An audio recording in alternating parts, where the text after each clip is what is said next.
Right through American history, there's been an ongoing clash between pressure for more freedom and democracy coming from below and efforts at elite control and domination coming from above. It goes back to the founding of the country.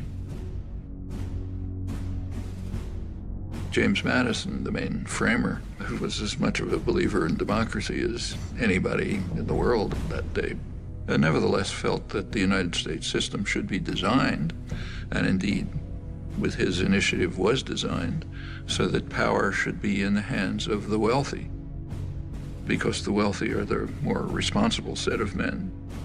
And therefore, the structure of the formal constitutional system placed most power in the hands of the Senate.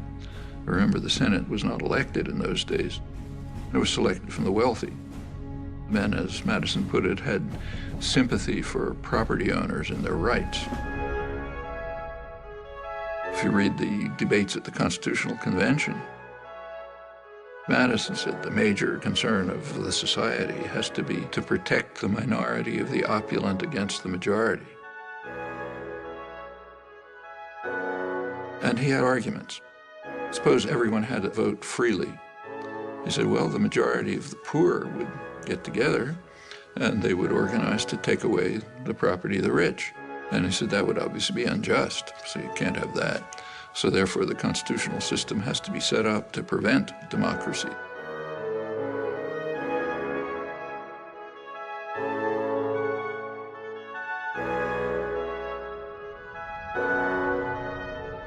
Which is of some interest that this debate has a hoary tradition, goes back to the first major book on political systems, Aristotle's Politics. He says of all of them, the best is democracy, but then he points out exactly the flaw that Madison pointed out. If Athens were a democracy for free men, the poor would get together and take away the property of the rich. Well, same dilemma, they had opposite solutions. Aristotle proposed what we would nowadays call a welfare state. He said, try to reduce inequality.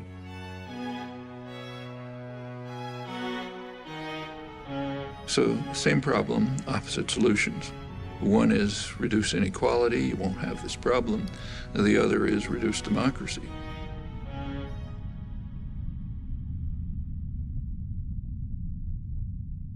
If you look at the history of the United States, it's a constant struggle between these two tendencies.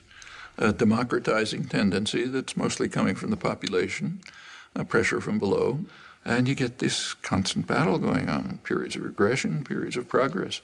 The 1960s, for example, were a period of significant democratization.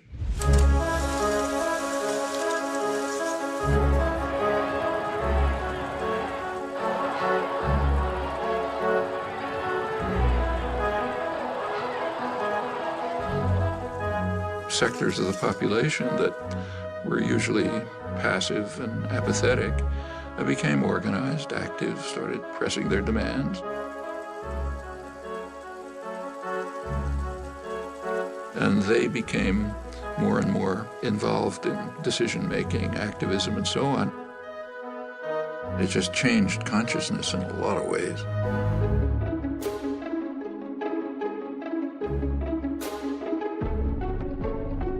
Minority rights. If democracy means freedom, why aren't our people free? Right. If democracy means justice, why don't we have justice? Right. If democracy means equality, why don't we have equality? Women's rights. This inhuman system of exploitation will change, but only if we force it to change, and force it together.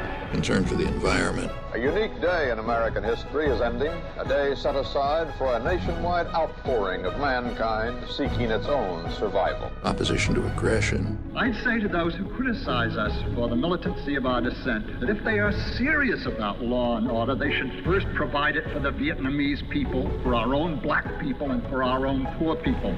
Concern for other people. One day we must ask the question, why are there 40 million poor people in America? When you begin to ask that question, you're raising a question about the economic system, about a broader distribution of wealth. the question of restructuring the whole of American society. These are all civilizing effects. And that caused great fear.